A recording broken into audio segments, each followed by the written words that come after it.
Aziba kolben kolya mama edutera mu tawe tiro no mangatera mu tawe tiro mangatera mu tawe tiro mangatera mu tawe tiro eletera mu tawe tiro mangatera mu tawe tiro mangatera mu tawe tiro mangatera mu tawe tiro Aziba kolben kolya mama Le riz occupe une place majeure dans la diète alimentaire de la sous-préfecture de Bakchoro, située à 300 km de N'Djamena. Depuis le milieu des années 1990, le riz est la première céréale la plus consommée devant le mil et le maïs dans la localité Marba. Cependant, l'offre locale ne couvre que 35% des besoins de consommation, estimés entre 1000 tonnes et 2000 tonnes équivalent riz blanc, soit une consommation moyenne annuelle d'environ 100 kg par habitant, correspondant à une consommation journalière moyenne de près de 300 grammes par habitant, ce qui fait la sous-préfecture de Bakchoro l'un des plus gros consommateurs de riz au Tchad. Environ 65 des besoins sont donc couverts par l'importation, originaire principalement du Nigeria, du Cameroun. Afin de réduire cette dépendance alimentaire, l'association Abatam Action Agronomique s'est donné des objectifs d'autosuffisance alimentaire, des objectifs qui sont une constante dans sa politique, dont les premiers plans pour accroître les productions vivrières ont été lancés en 2016, même si le schéma général des politiques publiques a varié selon les périodes. Quand vous regardez tout ça, c'est le champ de l'association, vous voyez, c'est le champ de l'association. Mais sauf que il y a une limite. Il y a une limite. L'association fait de telle sorte que on prend 2 ou 3, 4 hectares, on laboure, on part dans un autre endroit, on prend 1, 2, 3, 4 hectares, on laboure, on part dans un autre endroit, ainsi de suite, ainsi de suite. Cette année, par exemple, nous avons eu à labourer dans cette zone que vous voyez là. Ici, c'est ce gros village qui est sur la voie de devenir une ville. Actuellement, même cela est déjà en sorte comme une ville qu'on appelle Bakchoro, qui est donc le chef-lieu de notre sous-préfecture. De l'autre côté, ce village, ça s'appelle Kolbe. Légèrement devant là-bas, ça s'appelle Megne. De l'autre côté, là, vers l'ouest, ça s'appelle Di. Et vers l'est là-bas, nous avons aussi un autre village qu'on appelle Chiré. Légèrement à côté, il y a Bagay, etc., etc. Nous avons eu à labourer dans tous ces villages-là. Nous avons eu à labourer là-bas. Si bien que nous rencontrons des difficultés, on n'a pas encore baissé les bras. Nous continuons toujours à se battre.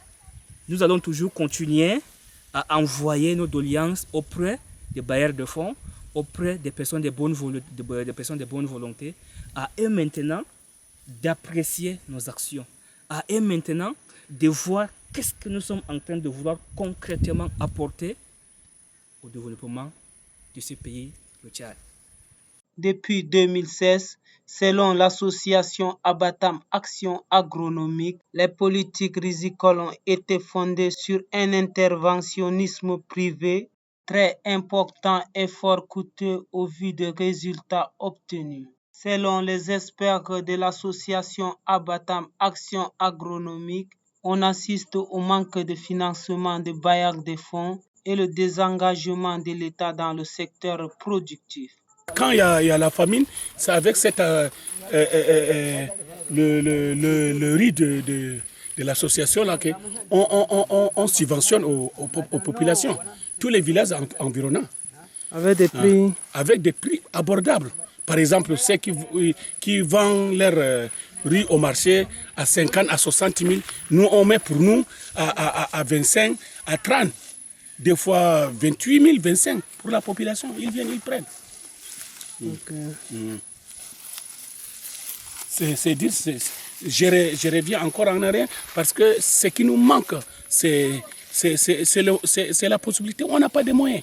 On a l'espace. Et ça nous manque d'eau. Il n'y a pas d'eau.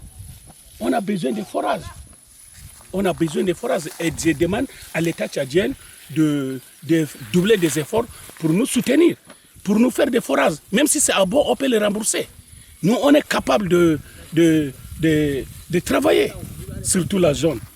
C'est une zone du riz. Vous voyez l'espace. On a plus de 2000 quelques espaces. 2000 quelques Espace dans le village de Bakchoro. Dans le village de Bakchoro, le village, ça dépasse le village Bakchoro même, Kolobé et Méguiné, il y a tout ça. On a de l'espace pour le travail.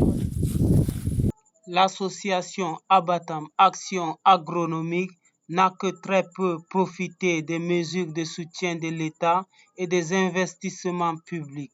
Ce faible soutien est une constante dans l'histoire de Bakchoro et en particulier dans la zone Marba, pourtant considérée jusque dans les années 1990 comme le grenier de cette filière. Nous avons beaucoup de choses à faire. Une chose d'abord est claire, quand le gouvernement même a déjà donné l'aval à la population, n'est-ce pas, d'embrasser la terre. Et sur ce, nous nous sommes dit que nous sommes des jeunes, nous avons la potentialité, la capacité physique de travailler la terre. Pour cette fois-ci, nous avons envisagé commencer d'abord dans notre zone. Et si nous cultivons beaucoup, nous pensons que cela va aider la population de Bakchoro et de la Tangélé, pourquoi pas le Tchad.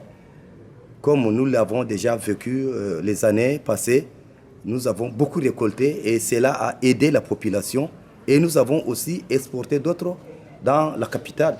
Cela a beaucoup bénéficié la population tchadienne. Un renouveau semble toutefois se dessiner depuis 2016 avec l'initiative de l'association Abatam Action Agronomique qui a permis de relancer la riziculture pluviale grâce à l'introduction de nouvelles variétés de riz et des subventions des engrais multipliées par des producteurs de l'association Abatam Action Agronomique. Aujourd'hui, on estime que la production de riz pluvial pourrait représenter plus de la moitié de la production de la localité de Bakchoro dans la zone Marba, alors qu'il y a encore une dizaine d'années, on ne l'estimait guère qu'à 20%. Comprendre les dynamiques actuelles et les enjeux de la riziculture pluviale au Tchad en termes d'atouts, contraintes et potentialités est ce qui a motivé l'association Abatam Action Agronomique dans leur mission exploratoire dans la sous-préfecture de Bakchoro à la rencontre de différents acteurs de la recherche et du développement, ainsi avec des organisations de producteurs et de producteurs individuels. L'association, elle a quand même... c'est une association. Si nous prenons l'exemple dans des villages périphériques, la saison passée, nous avons amené beaucoup des engrais chimiques. Cela déjà a aidé la population, comme les commerçants leur vendaient ça à un prix exorbitant, à 16 000 les sacs. Nous leur vendons ça à 10 000, à 11 000. Cela a aidé déjà, c'est une population que l'association a déjà aidé. La population peut-être peut trouver cela comme un avantage. Tandis que dans d'autres localités, on vend un sac à 20 000. Mais ici, à Bakchoro, les commerçants ont vu que nous sommes en train de vendre ça déjà à 10 000. Ils sont obligés de revenir à 16 000. Et ceux qui ont les moyens, qui ont acheté avec nous, c'est déjà un avantage. L'association, elle est pour la population. Elle n'est pas seulement à un intérêt égoïste pour nous seulement. Le riz pluvial reste principalement destiné à l'autoconsommation, bien que l'on commence à trouver du riz local sur le marché hebdomadaire des villages périphériques de la sous-préfecture de Bakchoro. Le riz pluvial couvrirait moins de 50% des besoins des producteurs et de leurs familles. Ces besoins tendent d'ailleurs à augmenter en raison des transitions alimentaires actuellement en cours. Les ménages ruraux serait tenté à délaisser à la consommation de céréales traditionnelles, mil maïs, pour privilégier le riz dans le repas du matin, midi, soir. C'est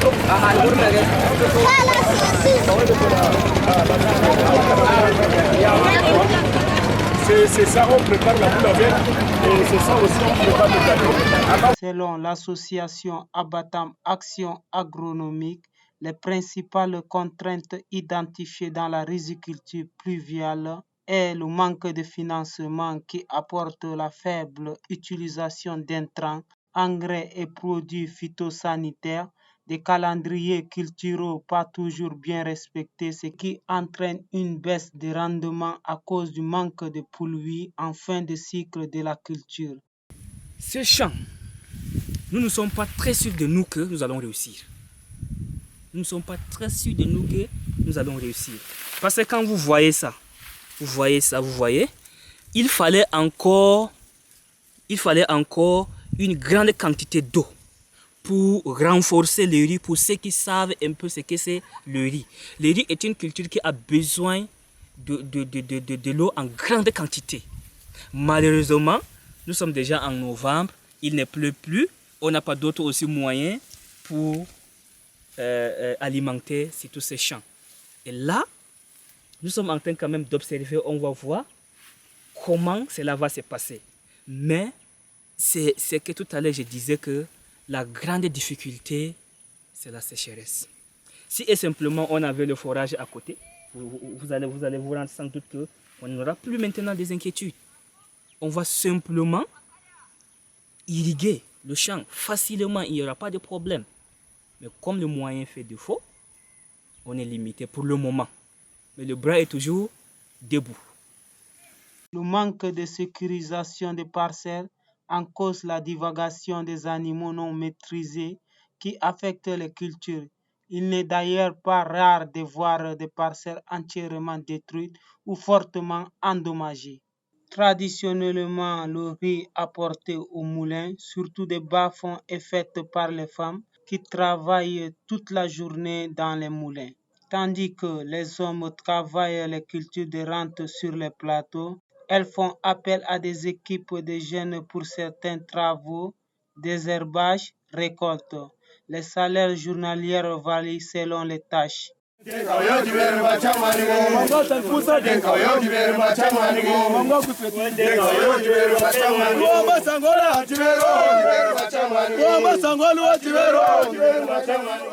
Lorsque les moyens sont plus limités, les femmes font appel à la solidarité des groupes pour le repiquage, récolte et autres opérations culturelles. Au vu des caractéristiques et des contraintes relevées dans la culture du riz, l'association Abatam Action Agronomique a pour ambition d'aménager des périphériques dégradés, mettre les barrages et retenues d'eau, salisation et ensemblement, fertilisation des sols, les engrais et les contraintes techniques, professionnalisation de la filière semences, sécurisation des parcelles en lien avec divagation des animaux et d'une manière globale, gestion des risques agricoles, mécanisation tracteur avec des aides de l'État des bailleurs de fonds, transformation du paddy, accès au marché des surplus commerciables.